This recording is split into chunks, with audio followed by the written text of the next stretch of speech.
Welcome to Janome Live. I'm Susan Enderson, and today I'd like to share some fun things with built-in stitches. I'm going to be showing you how to set up a galloon stitch or making mirrored scallops match, how to use the bridge stitch or when to use the bridge stitch, and other stitch patterns and playing with bobbin work. When working with decorative stitches, you want to be aware of a couple of things here. Now you can see where my A foot looks like my F and my F2 foot. The opening is the same and it's got the feet on the toes that come out on either side and so forth that way. Other than it being a clear view and a metal foot, it looks like it's not any different. But if you turn the feet over, you're going to see a difference. Now the F and the F2 are going to be the same. They actually give you a tunnel between the two lines of metal that go on your feed dogs. It's going to give you a tunnel here that allows for stitching.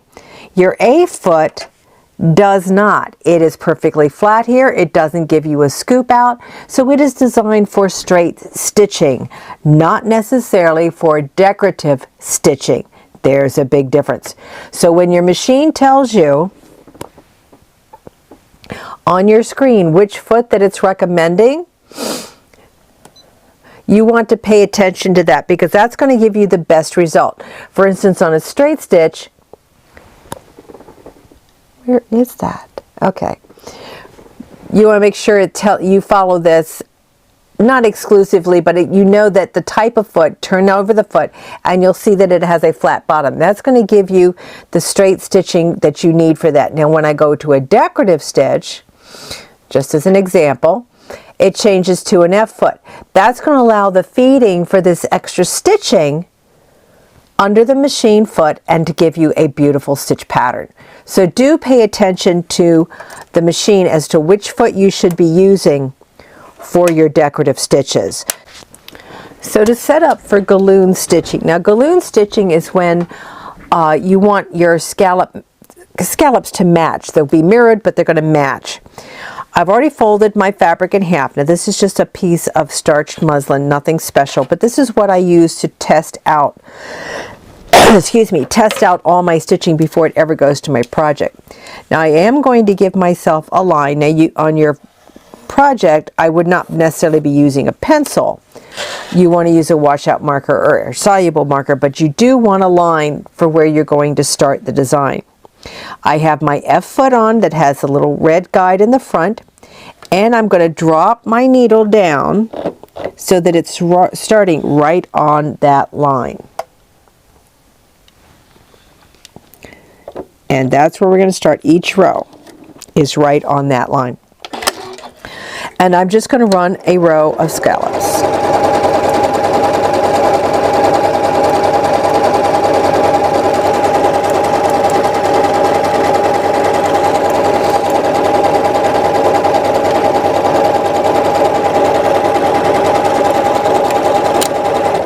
And finish.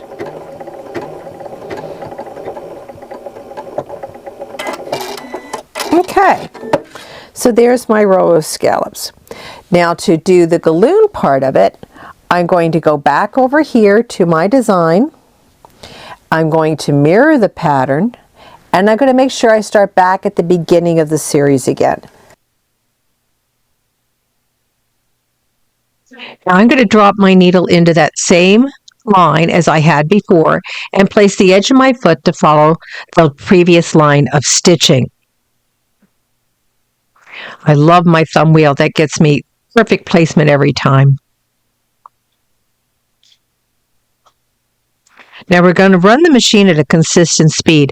I usually set my top speed at the double triangle or the middle of the line.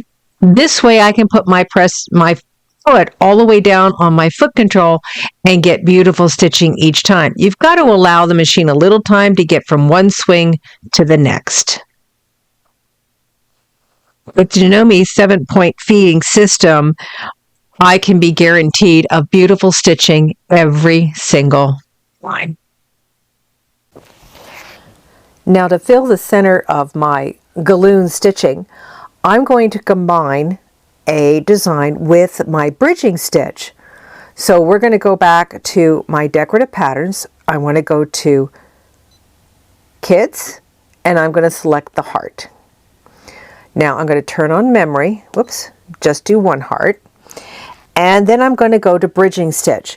So I'm going to go back to my decorative patterns, choose my bridging stitch. Now you have options here. You are going to want to test this out and see which one you want to use first. This will give you one stitch. Notice the position. You want to pay attention to that as to where your design starts and ends. In other words, if I go to this one, it's going to drop my needle position all the way to the far left. That's not the spacing stitch that will connect with my heart. My heart has a center needle. So I don't want to use that one. I'll trash that one out.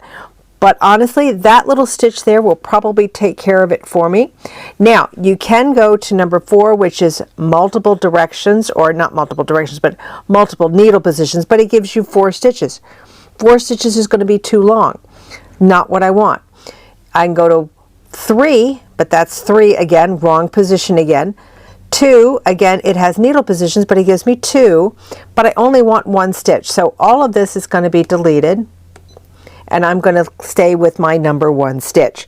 My number 1 stitch is going to go ahead and let me space my design with 1 heart in the center of the galloon, jump over where the points meet, and then give me another heart in the center of my galloon stitch. Now, just to be sure, I've stitched out one of the designs, and I'm going to check the actual length of the design and see if it will fit into the center of my galloon scallops. Once I'm sure of that, I can go ahead and start stitching down the center of my galloons.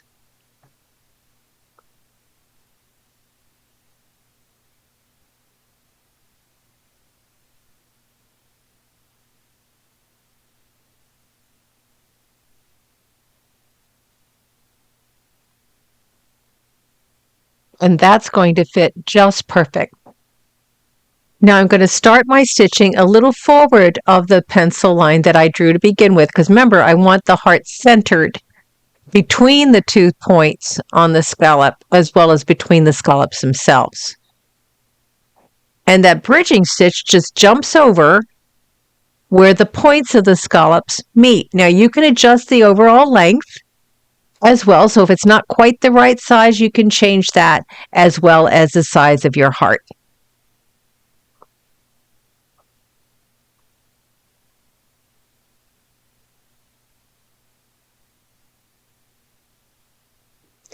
And there's my beautiful stitching. Wouldn't that make a great border, like on the edge of a blouse or a cuff?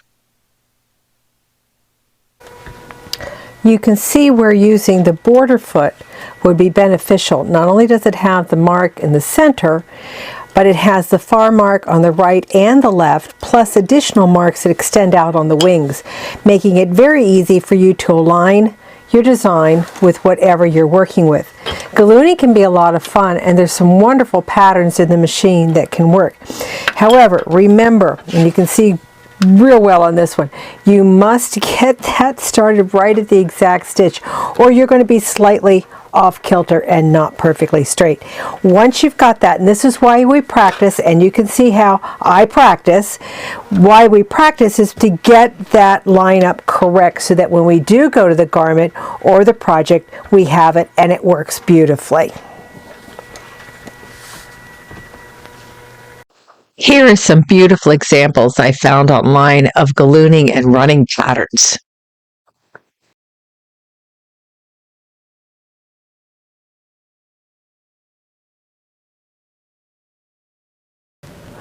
When doing bobbin work, there are a lot of different threads you're going to want to use, or that you have available to you, that you can now use on your sewing machine that you couldn't before.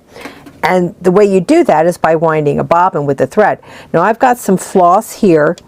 This is a little heavier kind of a ribbon. And then I've got a metallic braid. And this is Pearl Crown rayon from YLI.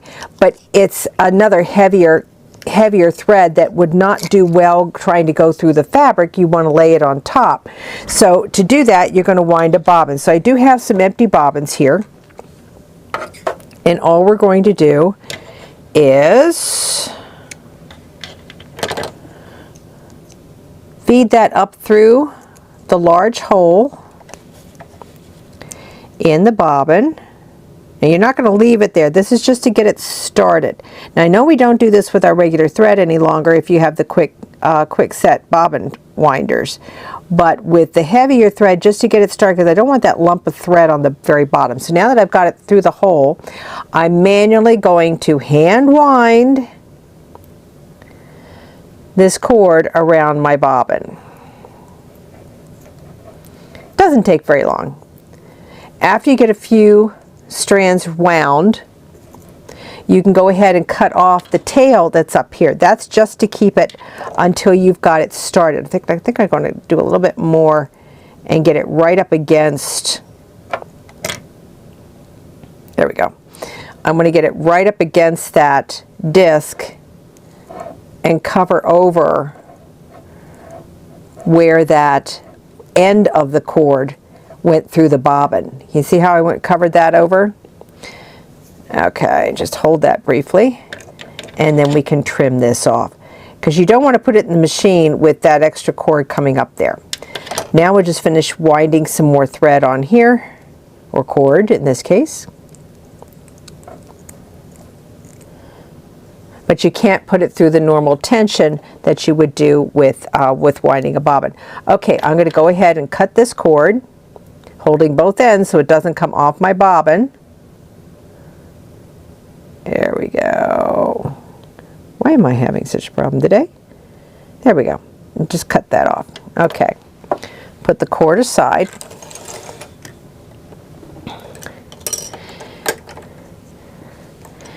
And the bobbin is still going to go in the same way, with the cord coming off the left-hand side, dropping into your bobbin and going underneath the silver tension spring. Put the cover back on. Got extra threads going on here. Put the cover back on.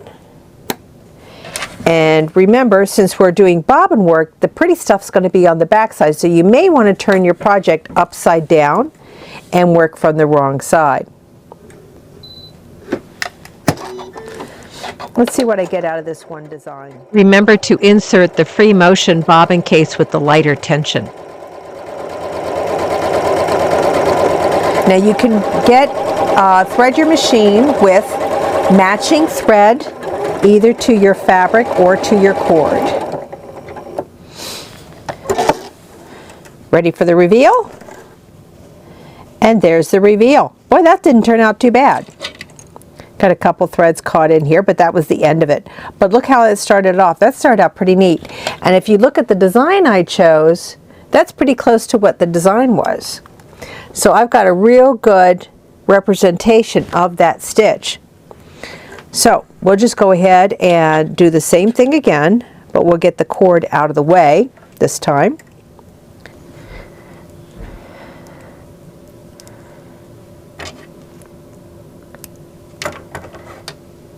Okay, cut off the little tail and drop the bobbin into the same setup you had before.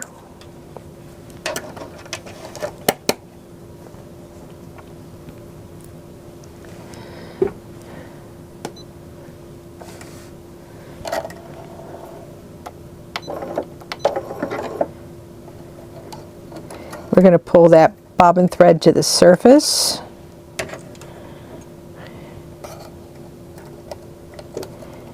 There we go.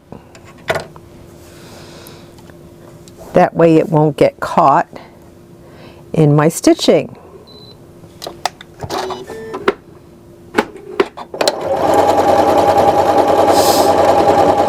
And I left the same stitch pattern this time. I just wanted to see what the difference would be.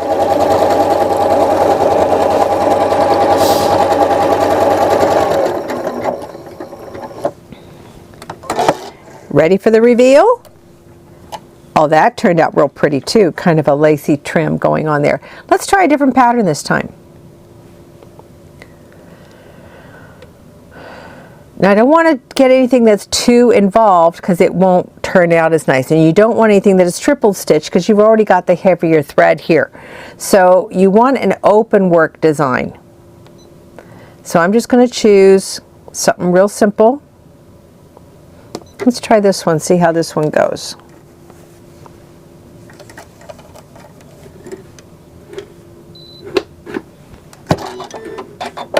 Now I'm just using a 7511 embroidery blue needle and regular sewing thread to do the stitching. The thread cut. There we go.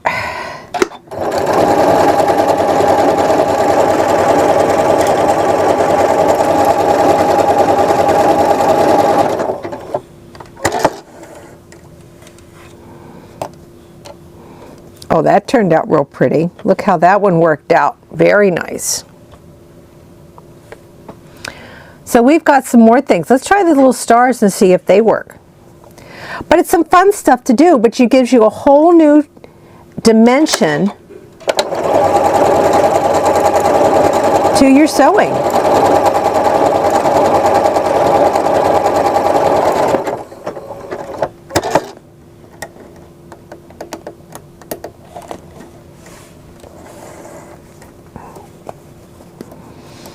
Okay, the stars didn't quite work, but a rather interesting kind of a crisscross effect. But it lets me know what's going on. Let's try these little hearts, see what these do.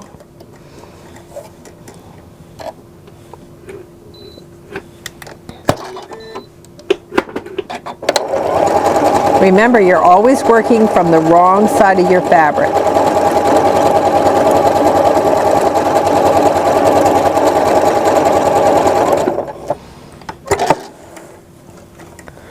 Oh, I like those. Those little hearts turned out rather cute. So again, just play with your built-in stitches, do some line stitching, and play with some of the decorative threads that you may have on hand for your serger.